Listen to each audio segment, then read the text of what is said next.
Tudo bem. Oi, Melissa, querida. Oi, pessoal, tudo bem? Tudo bem, Me querida. atra- me atrasei um tiquinho, mas cheguei. Ah, não, eu estava assim começando. Oi, Sheila, tudo bom, querida? Que bom, saudade de você, lindinha. Saudade também. Tá. Como você tá? Então, nós não pudemos fazer, né? Não estava bem na última, né? No domingo anterior. Eu gostaria, nós estamos, na verdade, no capítulo 57, inclusive nós estamos terminando aos pés do mestre, né? E eu estava pensando em nós estudarmos o ocultismo prático. O que vocês acham? Ah, nossa, eu amo. Acho Então, tá bom. ótimo. Então, tá bom. Então, o Ricardo também, falei para ele, ele falou que era uma boa ideia, tudo. Ele ia pensar também se tem alguma coisa que ele possa estudar, ele vai dar uma ideia, tá? Então, daqui a pouco ele está entrando, eu estou com um cachorro aqui me dando um brinquedo, agora, nesse exato momento. Agora não posso beber. Tá? Então, eu quero fazer hoje uma revisão ali do... Nós estamos no 57, né? Mas tem o 53 em diante, que é muito importante, e também para dar continuidade do 57 para frente. O 53, ele fala da maledicência, não sei se vocês lembram, né? Eu acho que isso é muito importante, mas muito importante, porque a maledicência, a gente trabalha com o mental, né? O mental inferior, né? É o mental concreto, está na personalidade, mas, assim, o que eu acho importante, e eu acho que estamos numa época... Oi, Águida, querida, tudo bem? E eu acho que nós... Bom dia. Bom dia, ela não pode falar, ela está gritando. E nós estamos numa época em que eu acho que a gente tem que trabalhar esse mental, né? No sentido, se a gente parar para pensar que o mental, por que ele é importante para a nossa evolução? Porque ali é o mental, é o mental que faz a ligação com a tríade superior. Então, se nós queremos ter a luz de Manas, né, superior, nós vamos ter que trabalhar esse mental. Não tem jeito. Então, todas as nossas... E é assim, às vezes a gente pensa que é só emoção. Não, ele nasce no mental. Eu penso, eu sinto, daí fica naquela sincronização. Eu penso, eu sinto, eu penso, e aí vai, né? E vamos criando formas, pensamentos várias que nos controlam. E a maledicência, ela é um hábito, né? Eu vejo assim que até eu fiz umas anotações aqui, né?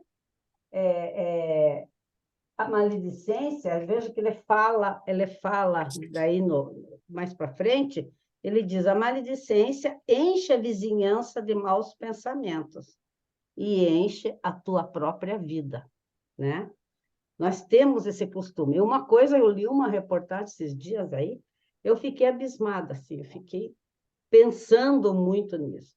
Diz que nós somos o único país, o único povo, que se alguém é citado para ser o prêmio Nobel, nós vamos investigar e vamos tentar destruir a pessoa. Oi, Ricardo. Olá, bom Tudo bom, dia. querido?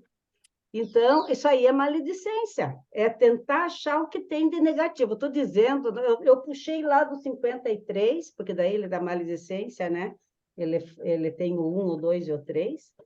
E eu estava contando que eu li uma reportagem esses dias que eu fiquei pasma, assim, eu fiquei pensando, raciocinando. A reportagem, ela fala que no Brasil nós somos o único povo que, se alguém é indicado para o prêmio Nobel, nós vamos fuçar a vida da pessoa para ver o que ela fez de errado, para daí trazer à tona. Os outros povos, ele falou, não, eles elevam, eles nem pensam o que ele fez. né? Eles tentam, inclusive, divulgar para o resto do mundo que fulano foi, né, ganhar o prêmio Nobel, aquela coisa, eles se orgulham. Ou Não te esqueça que é um país virginiano. Exatamente. E depois mas isso daí nós temos que mudar, porque isso aí é um karma coletivo.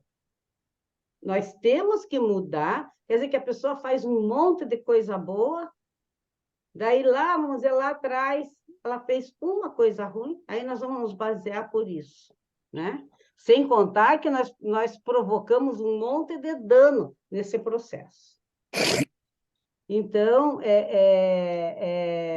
eu lembrei disso, e na hora que eu li, eu lembrei dos pés do mestre, né? Falei, puxa, nos pés do mestre, ele fala, né? Que aqui eu estou falando aqui da maledicência, enche a vizinhança de maus pensamentos, enche a tua própria, né? Então, isso que eu queria... E o pensamento, nós temos assim, temos o mental, concreto, e o mental superior. Ele é a ponte para a nossa tríade divina. Principalmente a gente que estuda teosofia, está buscando uma evolução, nós temos que lembrar disso. Como é que eu quero usar a luz de Buda, de Manas, né? Se aqui tal, só penso, só tenho maus pensamentos. Eu não cultivo os bons pensamentos. Então, eu queria fazer essa revisão aqui, justamente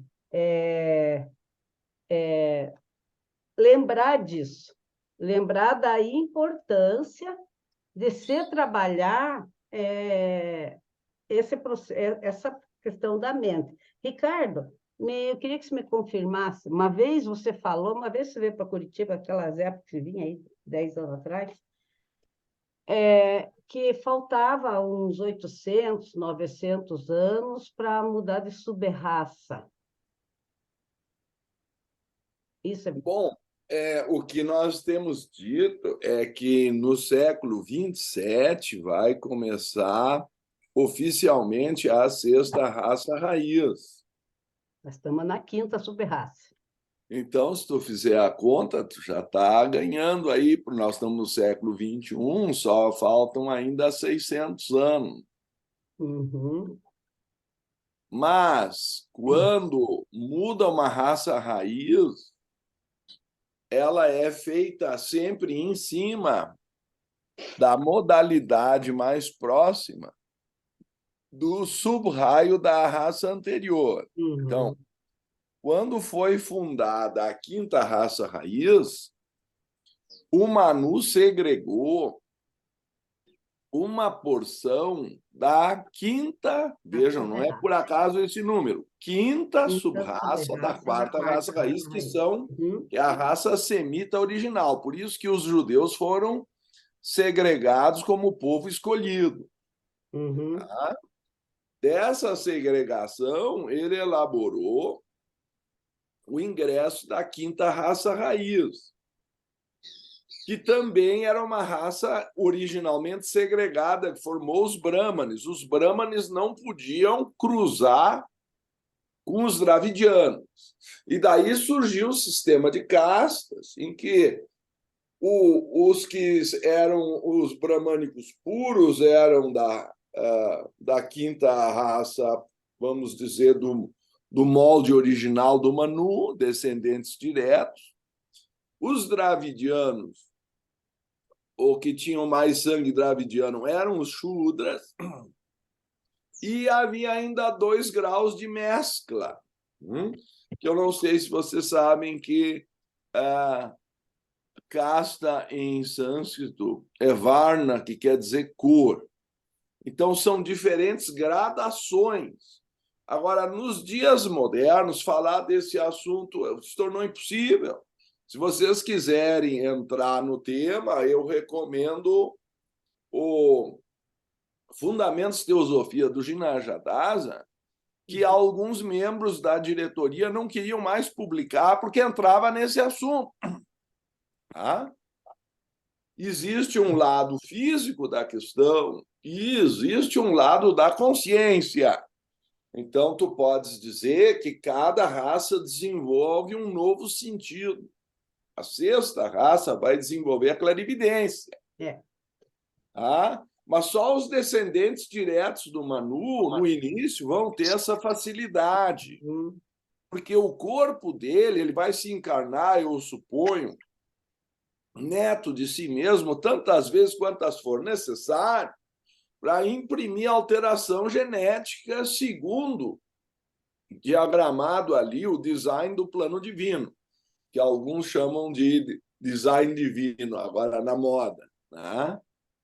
E por isso ele é o Manu, essa é a função dele. Mas hoje em dia, falar de sexo, falar de geração, falar de raça, falar de cor, tornou-se um assunto impossível.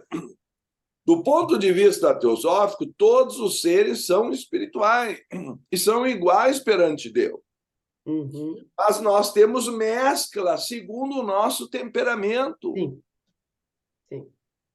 Então, se um tem uma linhagem mais italiana ou mais celta, ele tem uma resposta emocional que tende a ser diferente de um bretão. E isso é uma coisa que vocês podem ver na Irlanda. Por que que a Irlanda não se entende com os ingleses? Porque um tem uma reação emocional e o outro tem uma reação fria e mental. Agora, se eu for entrar nesse assunto, vou dizer que é preconceito, que é isso, que é aquilo. Não estou dizendo que um é melhor que o outro, eu estou dizendo que eles são diferentes. É proibido falar em diferença hoje? Então, as pessoas elas têm composições do átomo, do átomo permanente que ingressa num determinado código genético, e em cada vida nós temos uma ênfase naquele corpo, vai nos ensinar alguma coisa que outra raça não ensinaria tão bem. Então, vocês vão ver, por exemplo, as vidas de Alcione ou as vidas de Orion, ele vai trocando de sub-raça cada vida. O Krishnamurti chegava a ficar 2 vezes na mesma sub-raça. Está tudo desenhado lá. Acusaram o Leadbeater de bispo nazista e racista. Então, não dá mais para falar, tem que ser ocultismo, é esotérico, não pode falar em público. Verdade. Mas as características que tu vai desenvolver num corpo masculino são diferentes das características que tu vai desenvolver num corpo feminino. É por isso que alterna, porque num caso tu tem mais força e talvez uma predisposição a usar essa força com estratégia, no outro lado tu tens mais compaixão, mais intuição. Claro, quando está na última encarnação já não faz muita diferença, mas quando é primitivo, vocês notam nitidamente a diferença. À medida em que já teve várias encarnações em corpo masculino e várias encarnações em corpo feminino, aquelas qualidades começam a se equilibrar. Quando chega na reta final, não faz diferença, porque ele já renunciou à paixão e aos interesses sexuais. Né? A transcendência. Mas, enfim, é claro que há uma diferença entre o homem e a mulher, mas até isso a gente não pode mais falar. Eu não sei o que está havendo com a Era de Aquários. O ideal ficou mais importante do que a realidade. Tu pode trazer quantos fatos tu quiser. Tu quer fatos biológicos mais óbvios do que XX e XY? Há uma diferença entre os hormônios.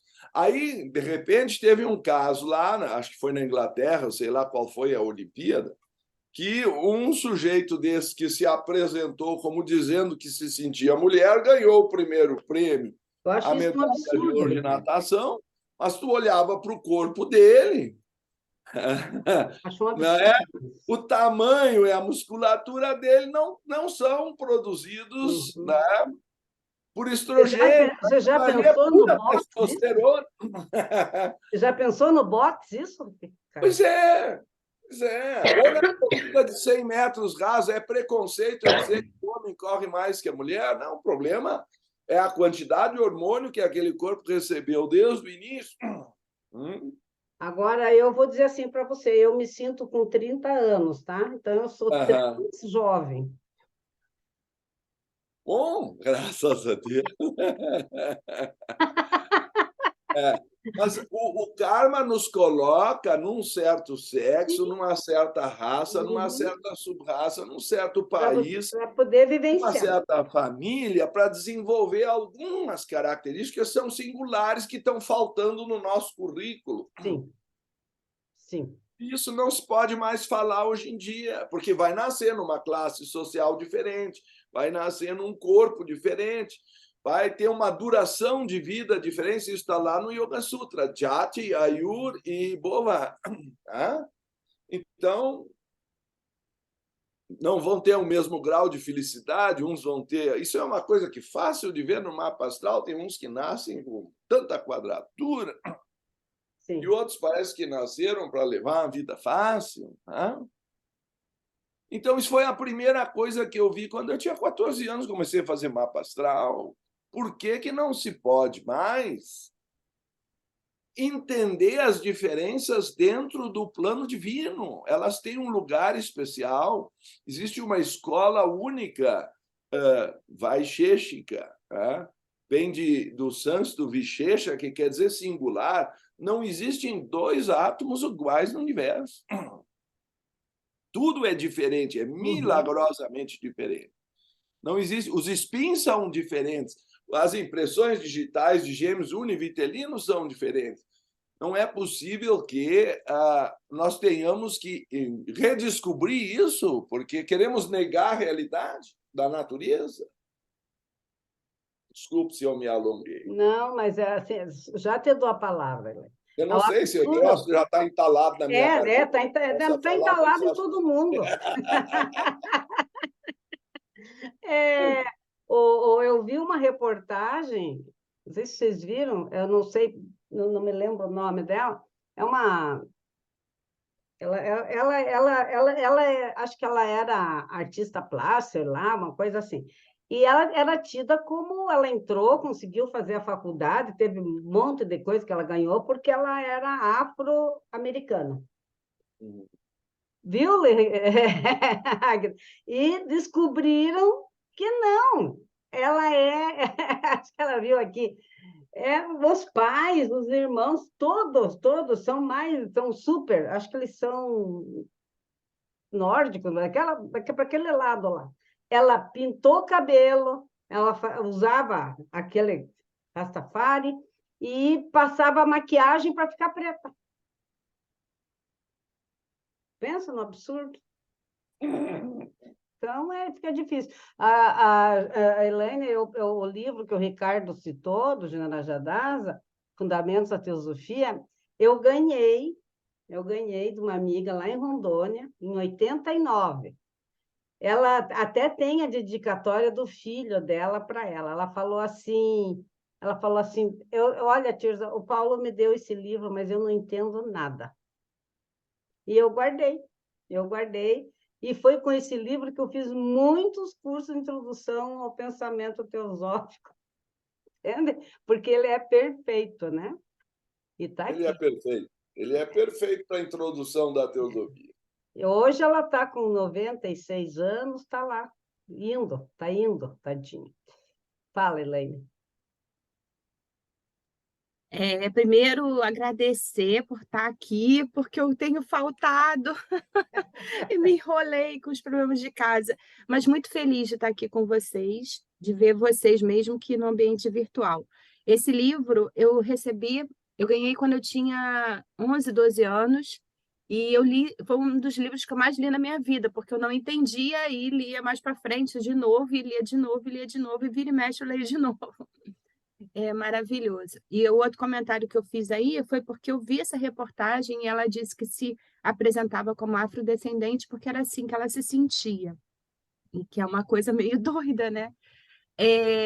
Eu pedi para falar, na verdade, eu concordo com tudo que o Ricardo esboçou a respeito do mundo atual, mas às vezes eu fico com um questionamento, assim, se tudo acontece para a nossa evolução, né? Tudo tem um motivo. Eu fico questionando se essas discussões identitárias que a gente tem percebido nesse momento, se são para que a gente, no futuro, a gente se aproxime aquele ser andrógeno que nós voltaremos a ser, né? Porque hoje a gente discute muito como você se sente, né? Você percebe essas discussões, as pessoas se sentem e como, na verdade, é um sentimento assim um pouco, às vezes até meio infantil, porque as pessoas reclamam muito das suas dores, não que não sejam reais, mas é como se fosse uma coisa muito grande. E eu me sinto do sexo oposto e você não me compreende, etc, etc. No meu olhar, assim, a gente está do jeito que está por um motivo, é uma lição que a gente tem que aprender. E eu fico me perguntando se essas discussões agora já não são um fomento para essa discussão do ser integral no futuro, porque por algum motivo elas têm que existir, elas existem, né? Então, por isso que eu Eu acho que levantei a é mão. mais porque nós estamos há 6 anos de fundar, se os meus cálculos estiverem certos, uma federação das nações. Então, eu acho que há uma tendência a decair a soberania das nações e para se haver uma condição de diálogo, de diminuir o isolamento ou o individualismo do espírito nacionalista. Então, eu acho que isso faz parte de um projeto para haver condições de surgir a paz mundial. Vocês vejam que a União Europeia já é um fenômeno, mas é um assunto do leste europeu, aliás, do oeste, do ocidente europeu. Tá? O lado leste, o lado oriental, que é o maior país do mundo em metragem, vocês sabem que a Rússia é o maior país do mundo. Enquanto aquele lado não ingressar, não vai haver União Europeia plena. E também, se ingressar, unifica o mundo. Então, na guerra da Ucrânia, está se decidindo o futuro dessa raça. É um assunto que talvez se alongue, porque por trás disso tem muitas ideologias. É ali que está o problema. Ninguém quer ceder para um país mundial, né? Aí, qual é o grau de soberania que cada país vai ter? É outra questão que está em discussão. É por isso que o assunto está muito difícil de dialogar, porque é o problema do momento. E é claro que são as portas da era de Aquários. Costuma haver excessos no início. A energia chega, aí é uma energia nova, aí vem rebentando. Depois vão pegar o lado bom do Aquário. Por enquanto, estão na parte assim radical. Uhum. E a gente está sentindo que a coisa está mais destruindo do que construindo. Eu E tem que vejo ter como um estômago pêndulo, para Ricardo. isso. Eu vejo como um pêndulo, que ele vai. Agora, temos que, por isso que eu digo que a gente tem que estar equilibrado o mais que a gente puder, porque esse pêndulo vai voltar. Sim. E eu acho que em 6 anos ele já terá voltado, porque senão não vai sair o que tem que estar previsto. Para ele encontrar o equilíbrio, né? Então, eu estava falando no início que a maledicência, por mais assim, a pessoa chega e diga, olha, não é por mal, né? E ali ela começa, não é por mal, mas vou te falar isso e aquilo. Mas isso daí é mental inferior, né? Então, nós temos aquele princípio de cama manas. Oi, Carlos, tudo bom? Tudo bom, bom dia, madame. Temos que transformar esse cama manas, né, em cama bud, vamos dizer, em manas bud, aliás, em manas bud, entende? Agora, temos que começar refinando o mental. Como eu estava dizendo, se ele é a ponta, ele tem o mental, depois não tem mais nada, tem a nossa tríade superior. Então, eu acho importante nesse processo, por isso que eu te perguntei das sub-raças, né, Ricardo? Porque nós estamos perto, gente, estamos acelerando. Então, nós, estudantes de teosofia, temos que ter essa consciência, né, penso eu, para a gente começar a fazer a autoobservação, começar a trabalhar, começar a refletir sobre as coisas que eu acredito, que eu não acredito, porque é um processo. a sexta raça, ela é o mental. E daí, como é que fica? Né? Quer dizer, a quinta? Não, a quinta aqui é mental, mas a sexta sub-raça, a sexta raça raiz, vai precisar que esteja com um mental mais... Sim, mas aí é Budimanas, daí justamente essa exatamente, é questão. Budimano. E como é que vai ser se eu estou com o meu mental só pensando coisa besteirada, né? Para complementar a tua resposta, o que está agora começando é a sexta sub-raça, Uhum, da onde virá a sexta raça raiz no século XXVII. Então, é por isso que está entrando uma energia nova. E isso daí, olha, cada vez que eu tiver a oportunidade de falar sobre mente humana, forma pensamento, eu vou falar, porque é uma coisa que a gente esquece. E quando assim, nós estamos numa época de muita confusão, muita coisa, tudo que o Ricardo já falou, a gente às vezes acaba se envolvendo, né, com alguns princípios, algumas coisas, e a família também, e esquece do que nós estamos trabalhando, né? Margarete? Seu Ricardo, essa energia nova que o senhor falou, ela provoca uma tensão muito grande. Eu não sei se eu sei me explicar. É uma coisa que a gente consegue perceber. Toda vez que entra uma nova vibração tônica, ela tem que se alojar dentro da energia antiga. Então, se eu puder fazer um exercício assim de imaginação com vocês, perturbação na força é ótimo. Quando começou a era de peixes e entrou no Ocidente a doutrina cristã, isso levou ao fim da escravatura no Império Romano, mudou o regime de produção. A gente pode assistir aquele filme Spartacus, mas, com certeza, a sabedoria dos padres gnósticos acabou sendo perdida. O lado esotérico do cristianismo também foi perseguido. Não foram só os pagãos que foram perseguidos. Aí o que sobrou virou maçonaria, mais tarde Rosa Cruz, umas instituições secretas. A sociedade teosófica pode ser vista como um dos primórdios de uma era de conhecimento, que é a era de Aquários. Ela não é tão focada na devoção como Peixe, mas a entrada da sociedade teosófica na história foi dramática. Aos poucos, como diz Ulisses, o mundo está teosofando, mas está teosofando de uma forma, Enfim, vocês estão vendo o que está acontecendo. É como um pêndulo.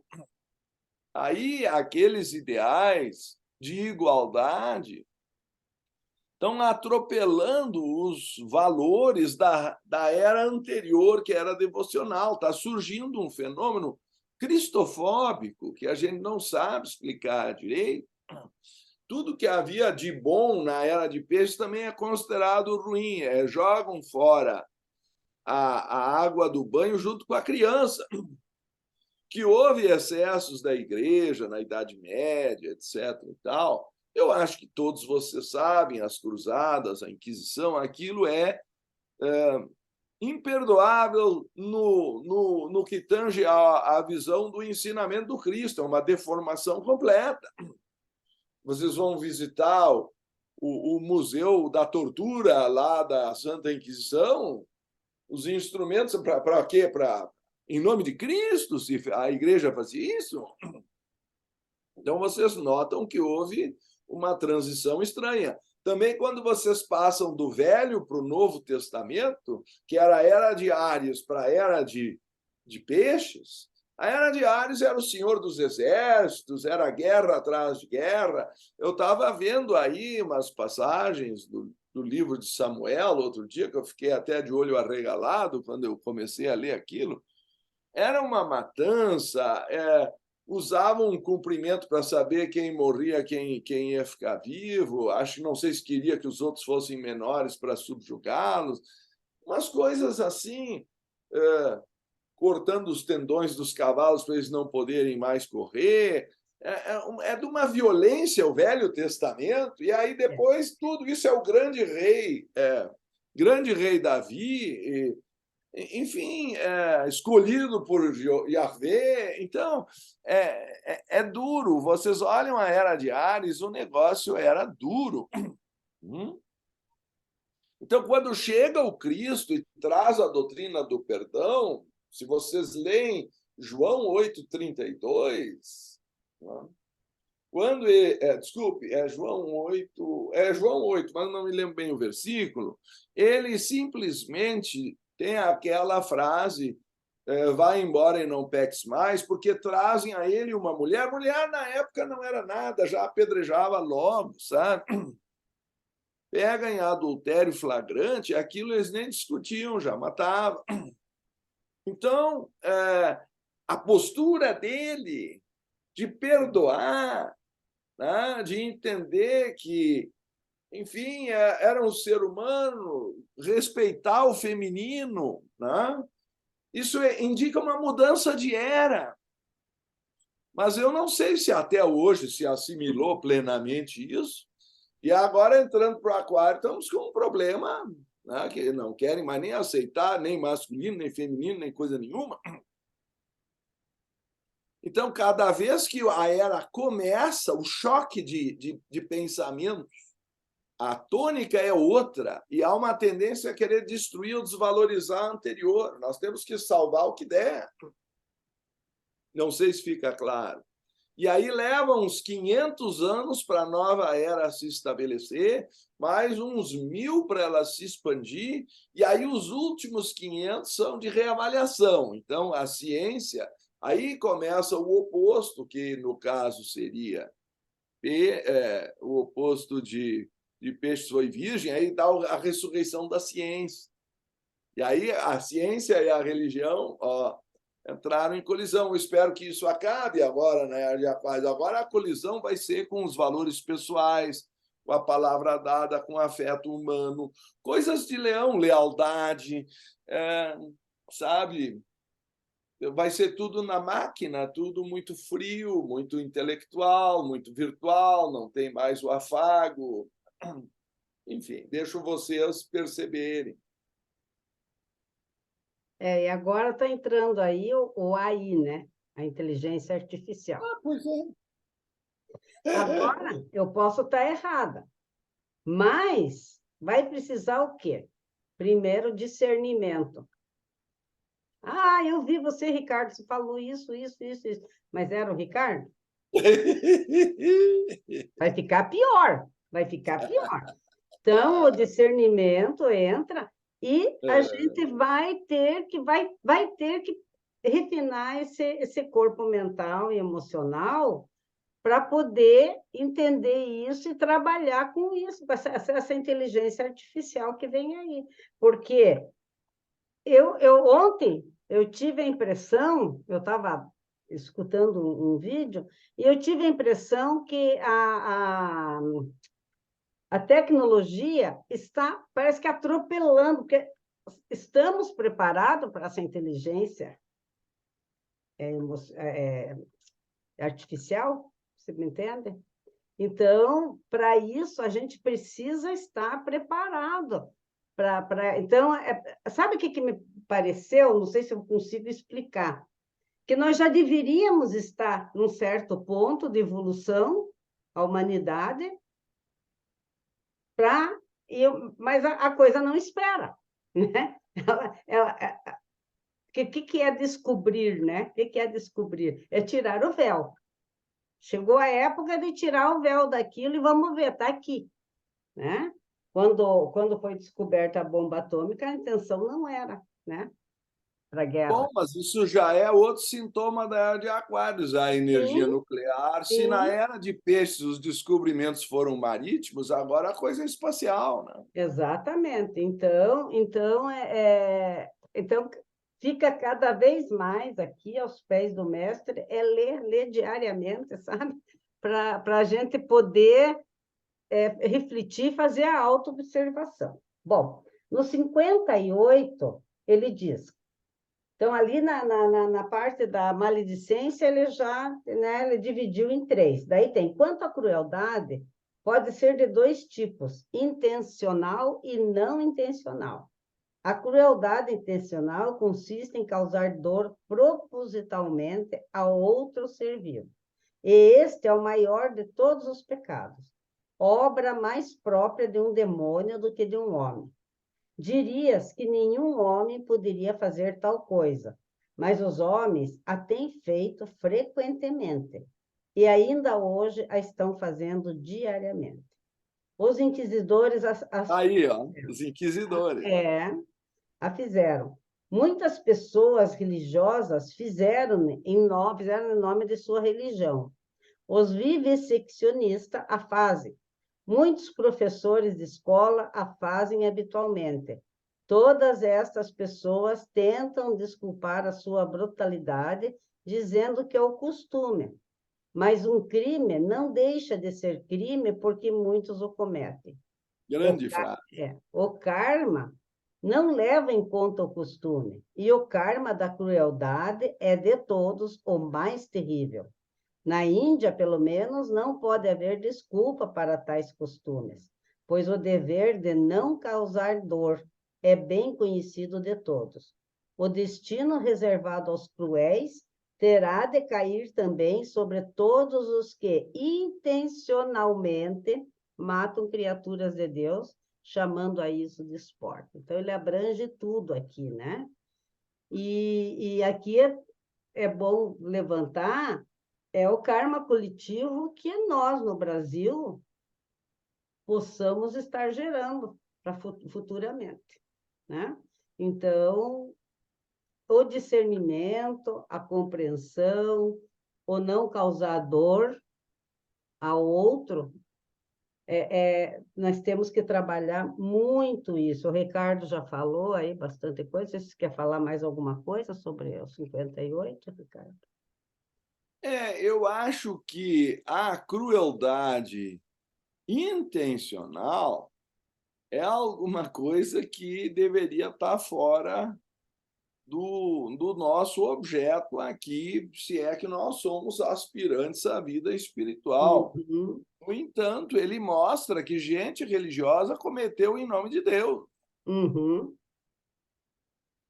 Então, o assunto de avidyā, que é uma confusão de valores, é um assunto grave, porque essencialmente não conseguir compreender a diferença entre o que é eterno e o que é transitório no início.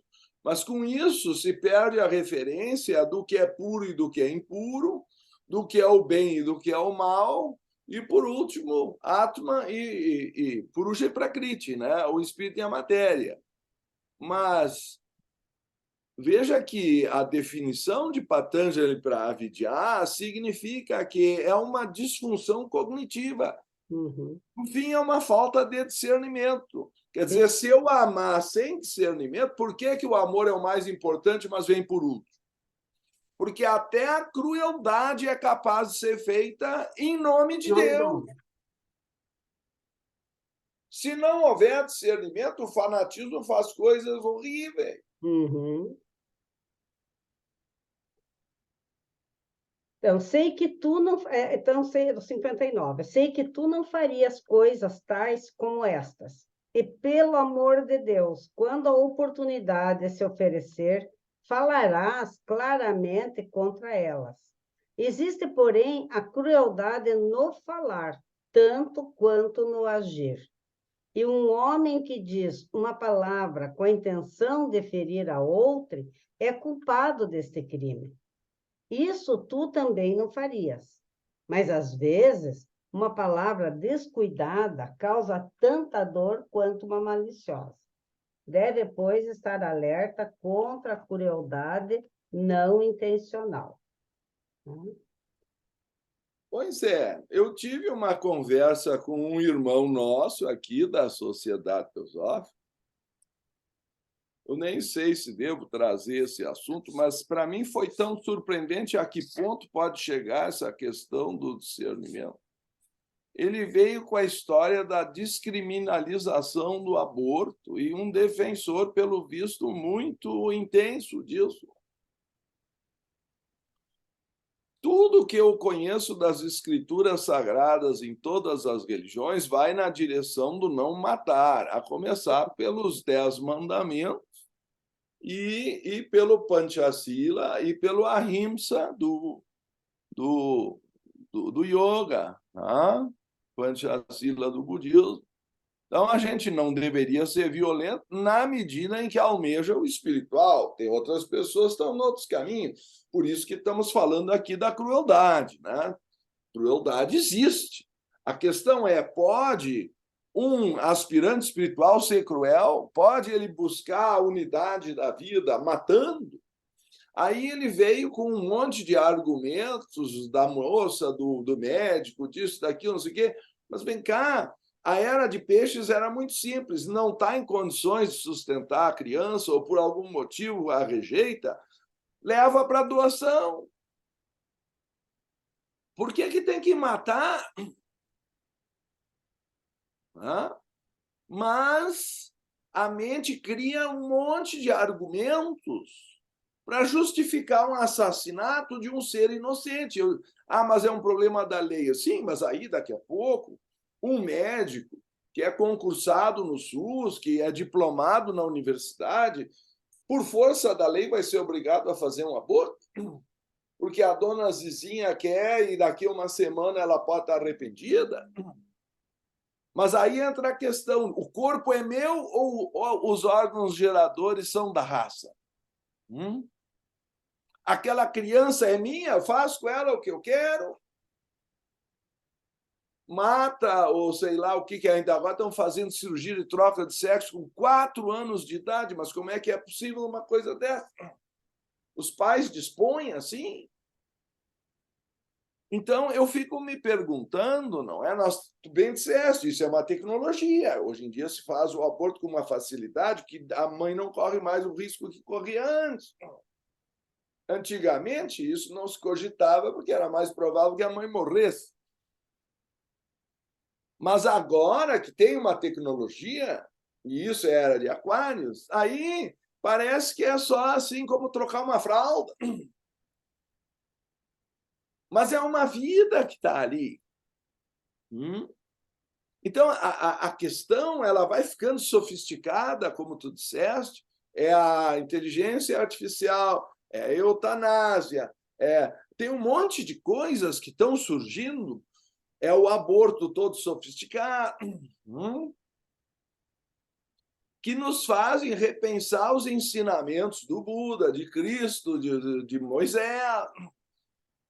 Mas a vida daquela criança é minha? Se o pai é irresponsável e foi lá por luxúria fazer uma aventura, ou a mãe está com algum problema, ou também entrou na onda da luxúria, eu não sei. O fato é que a criança está aí.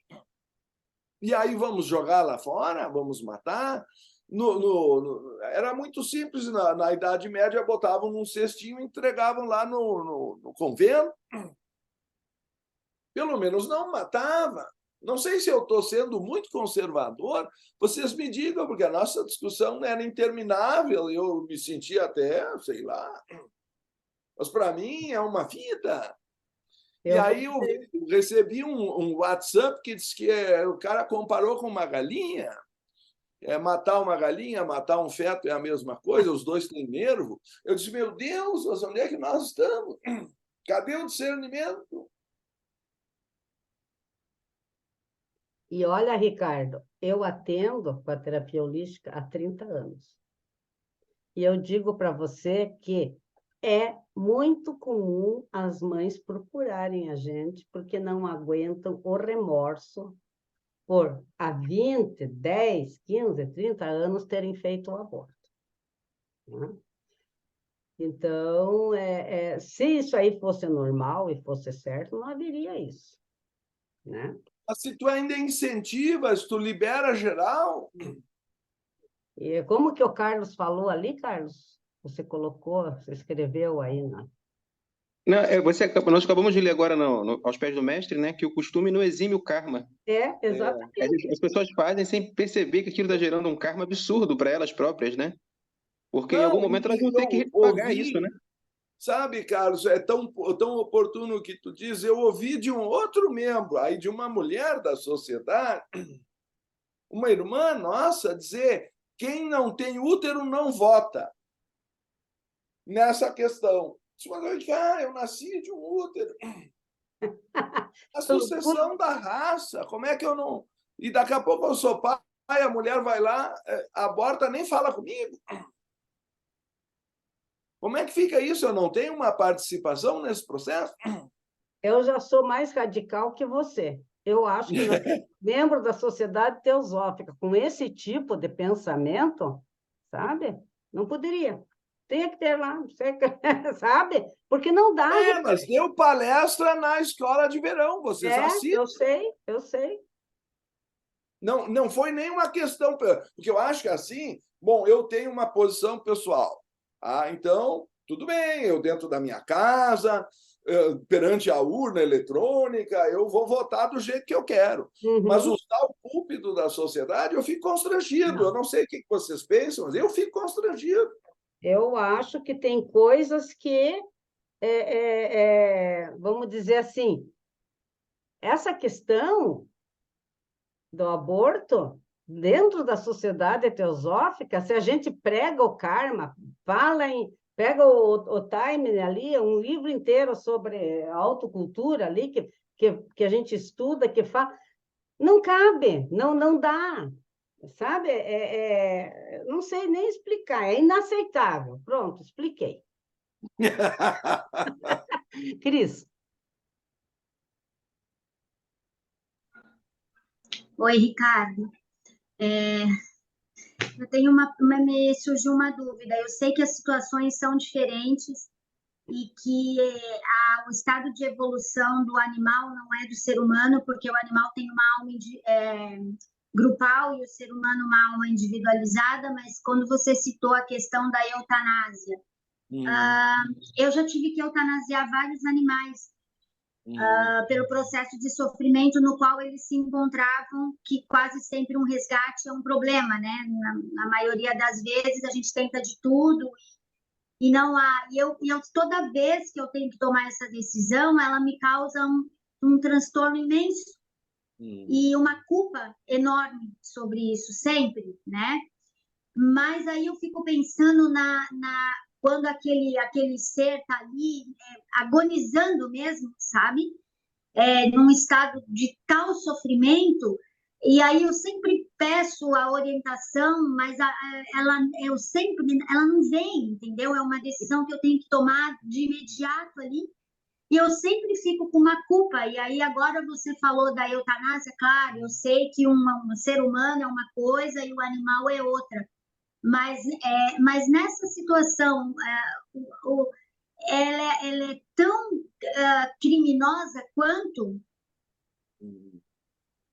Bom, veja bem, minha querida, tocaste mais uma vez num assunto delicado. Veja que a questão da vivissecção também aparece aí. Levando esse raciocínio às últimas consequências, alguns cientistas argumentam, agora veja, que é melhor conhecer com a ciência e libertar um ser humano de uma doença.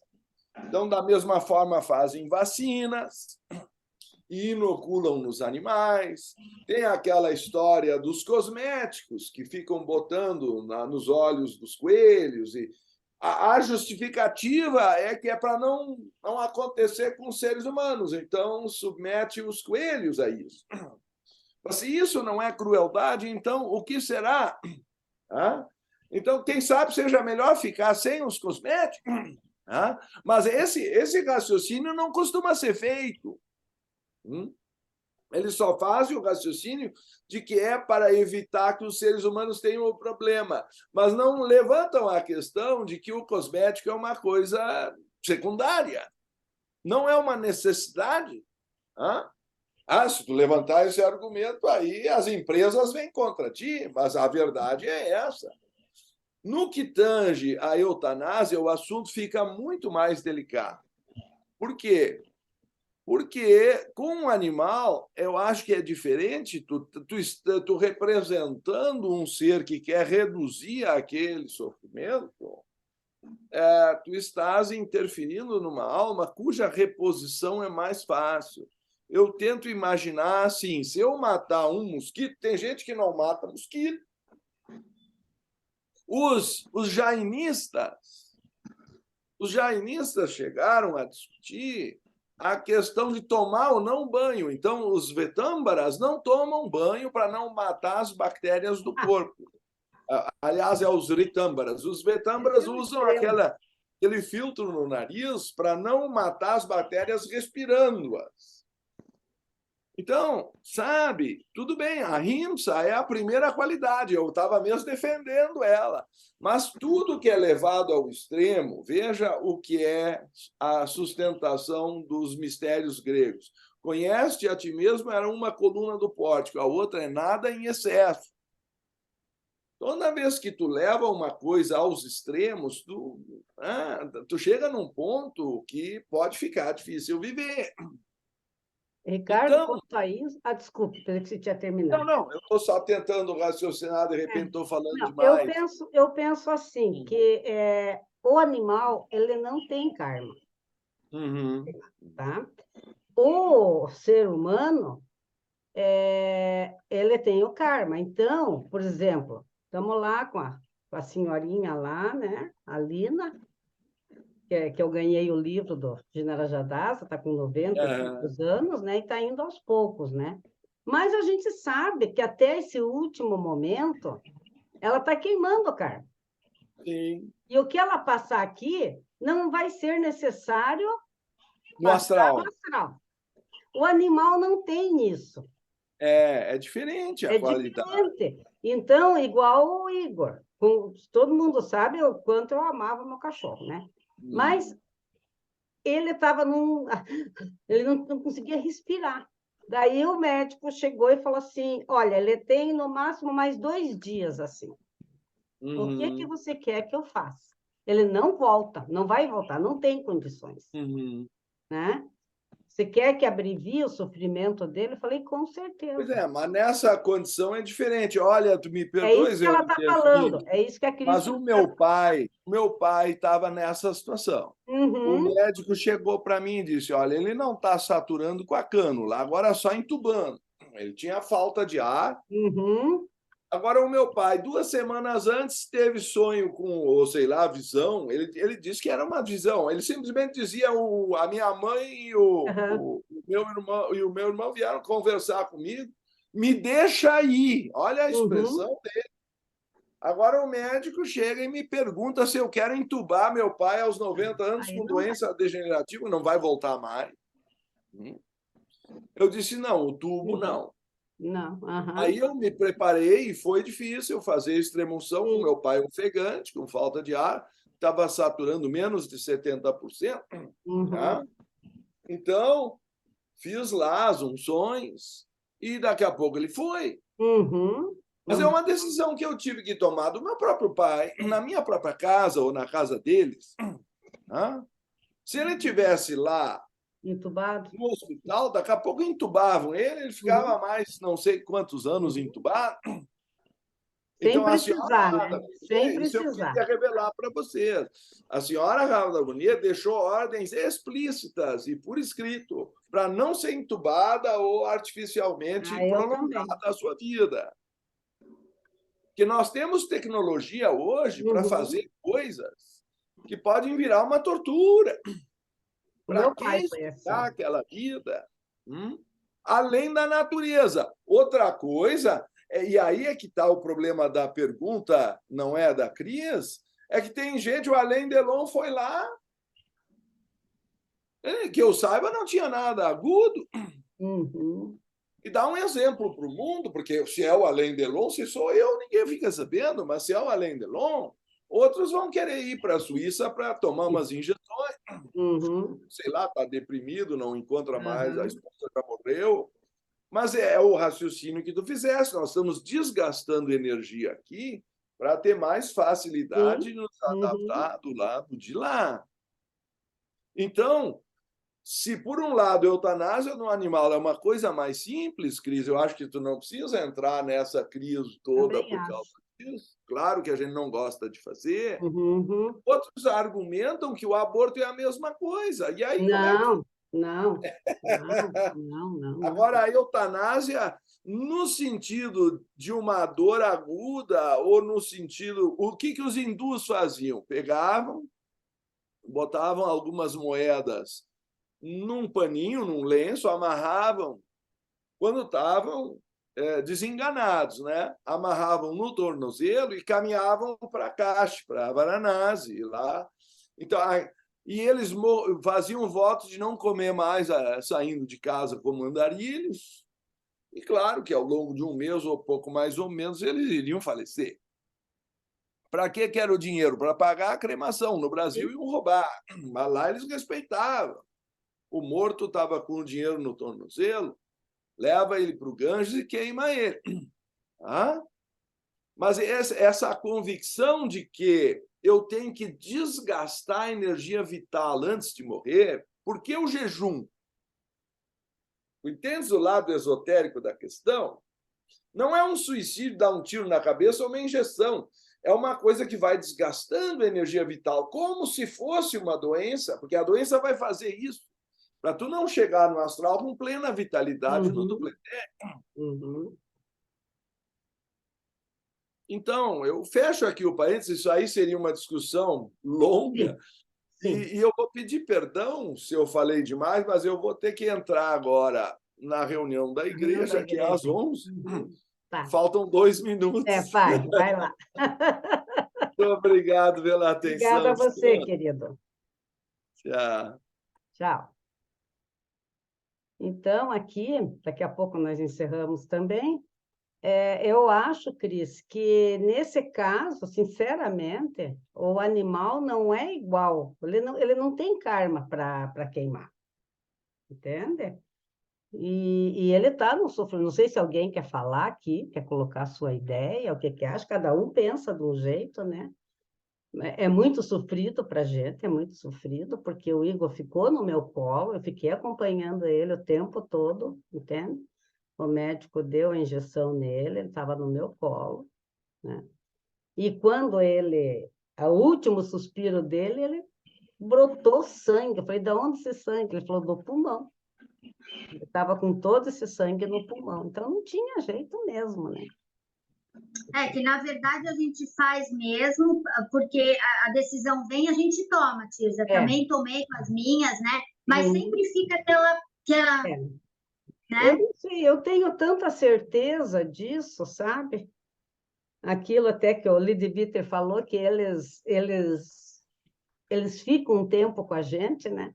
O Lidviter conta que ele chegou na casa de uma senhora e ele olhou e viu um cachorrinho no vestido dela, era um vestido cheio de flores, assim. Daí ele perguntou se ela tinha perdido um cachorrinho há pouco tempo e descreveu o cachorro. Falou, como é que a senhora sabe? Ele falou, ele está no seu colo, aí está no meio do seu vestido, né? Entende? Então, fala, Melissa. Não, vou falar rapidinho, já está encerrando. Acho que o assunto girou em torno de tomadas de decisões, né? Aham, Decisão causa angústia para o ser humano, para sim. todos nós. E partindo de coisas bem simples, né? Basta você ir no restaurante e um buffet quilométrico, você fica angustiado ali de ter que escolher. A questão é assim, quem escolhe algo perde alguma coisa, né? E quem não escolhe nada perde tudo.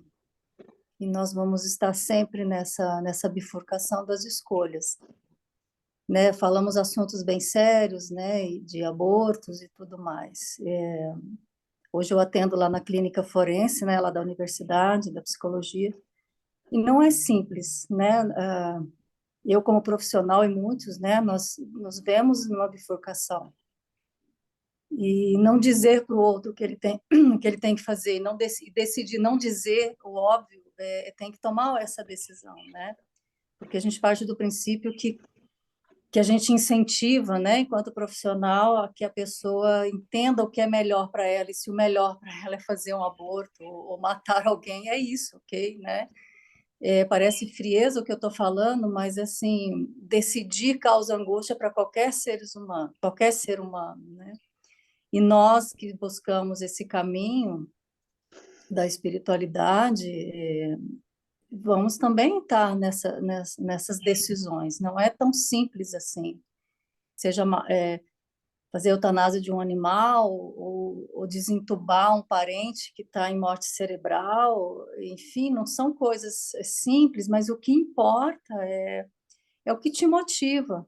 O que importa é o que você está sentindo, né? Não está partindo, né, de uma perversão, eu digo, né? Você não autoriza fazer a eutanásia de um animal por perversão, ou porque Não. aquilo te faz sentir prazer. É por Sim. uma decisão sua de um ser, de um irmão menor que é indefeso e que ele não tem ainda a capacidade de dizer não me mate, ou eu quero ficar aqui sofrendo, e eles são passivos, né? Os animais, quem gosta sabe, eles aceitam qualquer coisa que nós estamos fazendo por eles, até mesmo matá-los, né?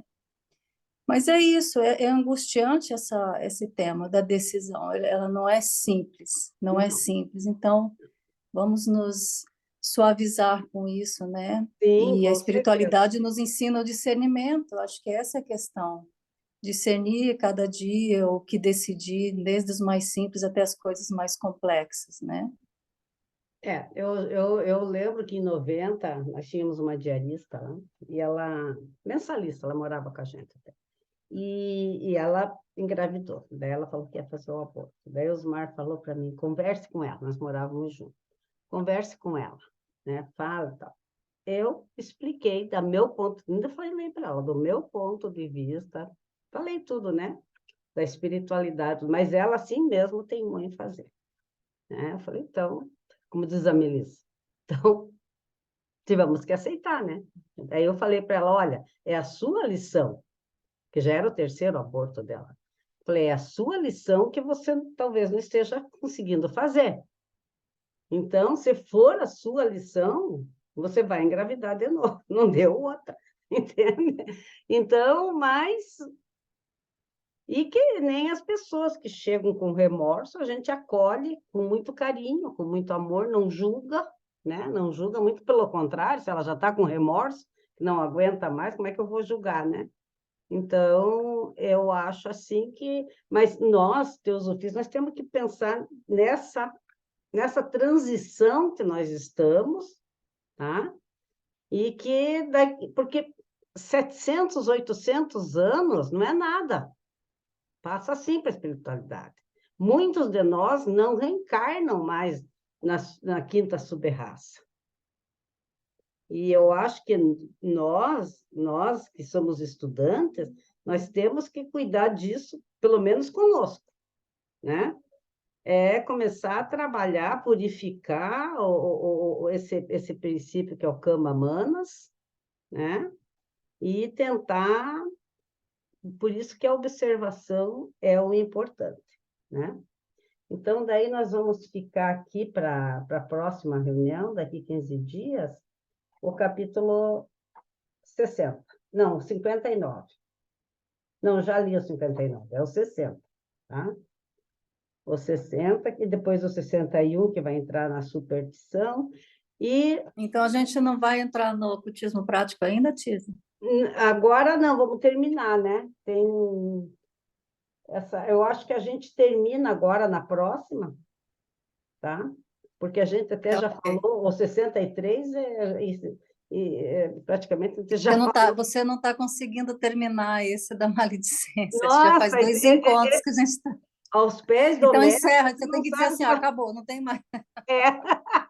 Aos pés do mestre está rendendo, viu? Desde que eu entrei como coordenadora, eu estou com os pés do mestre aqui, talvez seja eu. Mas não, mas a gente aprende bastante, porque só rapidinho, já passou do horário. Ontem eu falei umas coisas assim para minha filha mais velha, mas de coisas práticas do dia a dia, porque sobrado dela ainda não está no nome dela. Daí eu falei, olha, vamos esperar um pouco aí, né, para passar, porque a gente vai ver como é que fica. Se o negócio de herança é passar, que é um jabuti que está numa PL aí o mais prático é passar para o Kiki com usufruto seu. Hoje, às 5 horas da manhã, ela me mandou um WhatsApp. Eu não quero, eu quero que seja no meu nome, mesmo que eu vá perder. Aí eu já percebi, né? Aí eu já percebi, eu falei, opa, ela tem problema com isso. Então, ela vai fazer 50 anos. Não sou eu que vou tocar nesse assunto de novo. Vocês estão entendendo? Então, eu falei, opa, eu não sabia que isso aí mexia com ela, né? Então, falei, tá bom, né? Tudo bem, fica tranquila, né? Vocês estão entendendo? Então, eu vou tocar nesse assunto de novo para quê? Para deixar ela nervosa? Não dormir a noite inteira? Né? Então, acho que essa consciência nós vamos ter que trabalhar conosco. Não digo que eu sou perfeita, graças a Deus que me deu esse estado, entende? Então, eu acho que mesmo assim, começando com nossos familiares, né? E expandindo para os demais. Alguém quer falar mais alguma coisa? Próximo aqui. Quando é que vai ser a próxima reunião? Dia? Vai ser, deixa eu estou sem calendário aqui. Eu acho que vai ser começo de setembro. Qual é o primeiro domingo de setembro? Dia 3. Então, dia 3. 3 de setembro.